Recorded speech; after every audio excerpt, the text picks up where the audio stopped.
ഇന്ന് മക്കളൊക്കെ ഇവിടെ ഉണ്ട് കണ്ടോ. എന്താണ് ഇന്ന് അപ്രതീക്ഷിതമായി നമ്മുടെ കളക്ടർ അവധി പ്രഖ്യാപിച്ചു. മഴ അതേ എന്നാലും ഇവിടെ വെയിലും തുടങ്ങി. വലിയ മഴ. നമ്മൾ കുറച്ച് കഴിയുമ്പോൾ പുറത്തോട്ടിറങ്ങി കാണിക്കാം കേട്ടോ. കണ്ട ഇന്ന് ഇതായിരുന്നു ഇവരുടെ സ്കൂളിലെ പ്രയാണം അല്ലേ. ഇപ്പൊ മാറ്റി വെച്ച് അത് ഇനിയിപ്പോൾ അടുത്ത ദിവസത്തേനാക്കി. ഇനിയിപ്പോൾ എന്നാണ് അത് നാളെ എന്താണ് നാളെ ഓപ്പൺ ഹൗസ് ആണ്. പക്ഷെ പേപ്പർ കിട്ടിയിട്ടില്ല. 2 ദിവസം അവധി ആയതുകൊണ്ട് പേപ്പറും കിട്ടിയിട്ടില്ല, മാർക്കൊന്നും അറിയത്തില്ല. നാളെ നമ്മൾ ചെല്ലുമ്പോഴായിരിക്കും നമുക്ക് ഐശ്വര്യമായിട്ട് മാർക്കൊക്കെ ഇങ്ങോട്ട് തരുന്നത് കേട്ടോ. എത്ര മാർക്കൊക്കെ കിട്ടുമോ എനിക്ക് അറിയത്തില്ല. എൻ്റെ ദൈവമേ. ഒരാൾ 4ാം ക്ലാസ്സിലാണ് പഠിക്കുന്നത്, മോൻ പഠിക്കുന്ന 6ാം ക്ലാസ്സിൽ. അപ്പോൾ മോന് 2 പേപ്പർ കിട്ടിയിട്ടുണ്ട്.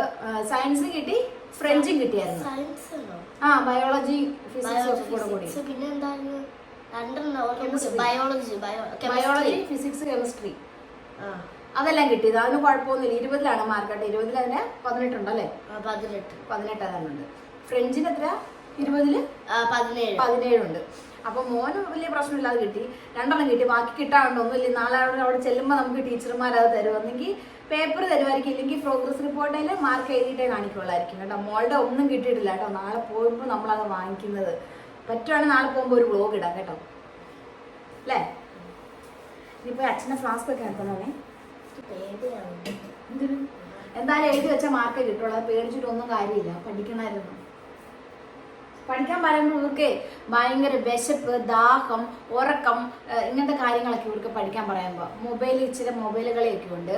എന്നിട്ട് പരീക്ഷയെല്ലാം കഴിഞ്ഞ് കിട്ടുമ്പോൾ അയ്യോ ടെൻഷൻ, അയ്യോ എനിക്ക് മാർക്ക് കിട്ടുമോ, അയ്യോ അയ്യോ അയ്യോ എന്ന് ടെൻഷനും കാര്യങ്ങളൊക്കെ. അതിന് മുന്നേ എന്തോരം പറഞ്ഞാലും കേൾക്കൂല കേട്ടോ. നിങ്ങളുടെ വീട്ടിലും ഇങ്ങനെയൊക്കെ തന്നെ ആയിരിക്കും മക്കളൊക്കെ അല്ലേ. എന്തായാലും കിട്ടിയ മാർക്ക് മതി. എല്ലാവരും പറയുന്നാലും ഇപ്രാവശ്യം ഇങ്ങനെയൊക്കെ മതി. ഇനി അടുത്ത പ്രാവശ്യം പരീക്ഷയ്ക്ക് നന്നായിട്ട് പഠിച്ച് എഴുതിക്കോണം.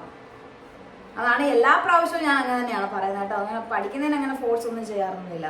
അവർ പഠിച്ചോളും അല്ലേ. നമുക്ക് നാളെ മാർക്ക് കിട്ടും. പുട്ടുകുറ്റിയുടെ ഇവിടുത്തെ സ്ക്രൂ പോയി. അതാരാണോ സ്ക്രൂ വാങ്ങിയത്? പുട്ടുകുത്തുന്ന സാധനമില്ല. ഇതിപ്പോൾ എങ്ങനെ ഇറക്കും? പുട്ടുകുത്ത് കണ്ടില്ല. നമുക്ക് ഈ സ്ക്രൂ ഡ്രൈവർ ഇട്ട് കുത്തണം.